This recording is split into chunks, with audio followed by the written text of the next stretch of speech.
Olá pessoal, tudo bem? Sou Juliana Souza, sou nutricionista clínica funcional e eu queria saber de vocês se vocês sabem a diferença entre sensibilidade não celíaca ao glúten, alergia ao trigo e doença celíaca. Vou falar um pouco para vocês qual que é a diferença principal. A diferença principal dessas três desordens relacionadas ao glúten está no acometimento das velocidades intestinais. Primeiramente eu vou falar o que é a sensibilidade não celíaca ao glúten, uma reação à presença do glúten, que alguns estudos estão começando a falar sobre que na verdade é algumas partes do trigo, não necessariamente ao glúten como um todo, mas somente ao trigo. Não se tem essa certeza ainda. Então, a sensibilidade não celíaca ao glúten, ela é uma reação do corpo a nível intestinal e extraintestinal à presença do glúten no corpo, tá? Que vão intestinais, diarreia ou constipação, aumento ou perca de peso, distensão abdominal, gases. E no caso dos extraintestinais, podem ser dor de cabeça, queda de cabelo, fadiga, cansaço. Tem uma infinita quantidade de sinais e sintomas aí que a gente pode citar. A sensibilidade não celíaca ao glúten, nos exames que são realizados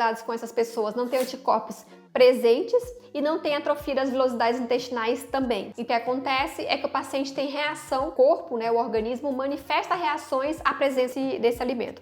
E é muito importante sabermos também diferenciar e excluir outras possibilidades, que a sensibilidade pode ser muito semelhante à síndrome do intestino irritável. A sensibilidade também pode ser muito semelhante à presença dos FODMAPs no corpo, que são os carboidratos que causam algumas reações semelhantes à sensibilidade. Então é preciso excluir essas possibilidades. Se não é uma reação aos FODMAPs, desse indivíduo, dessa pessoa, ou se realmente é uma sensibilidade a glúten, tá? O trigo, ele tem pouco FODMAPs, mas o que acontece? Às vezes pode ser que o paciente com a retirada do glúten tenha uma melhora e aí ele não tem a sensibilidade não celíaca ao glúten, mas que ele possa ter uma intolerância aos FODMAPs. Por quê? O trigo, embora tenha pouco FODMAPs, ele tá presente, o glúten, ele tá presente na maior parte dos alimentos industrializados que a gente tem hoje. Então, quando o indivíduo consome muito industrializado, começa a desenvolver reação a eles. Então, é interessante, é importante sabermos excluir a possibilidade de ser intolerância aos FODMAPs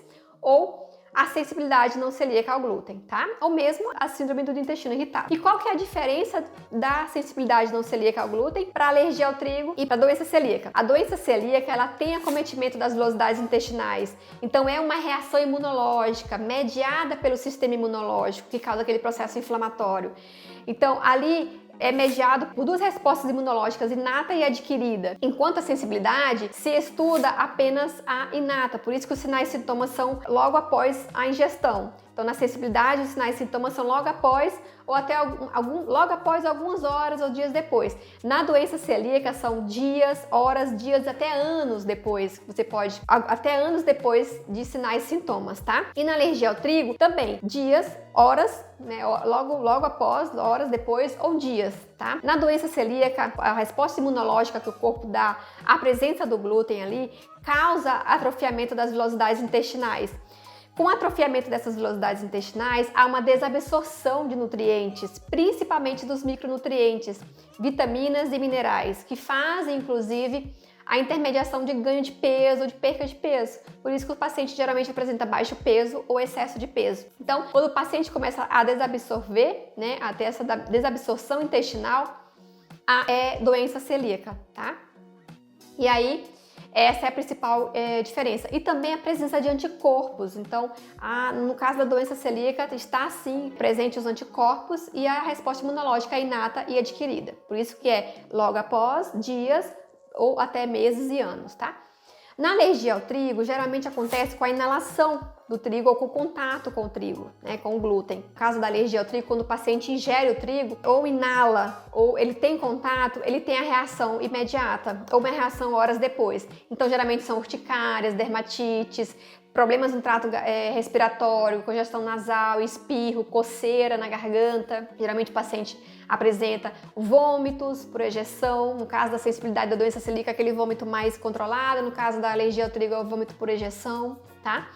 No caso da alergia ao trigo, ela pode ser mediada ou não por IgE, por outras células, mas a grande parte é mediada por IgE, tá? Todas as doenças têm tratamento nutricional, inclusive, que pode silenciar pode deixar essas doenças em remissão, tá? No caso da alergia a trigo, não há acometimento das vilosidades intestinais também. As vilosidades intestinais são atrofiadas apenas na doença celíaca, tá bom? Qualquer dúvida que vocês tenham, tem as minhas redes sociais, eu tenho Facebook, Instagram, site, blogs que são divulgados, YouTube, então vai lá, deixa seu comentário, deixa sua pergunta, que eu tenho o maior prazer em responder, tá bom? Grande abraço!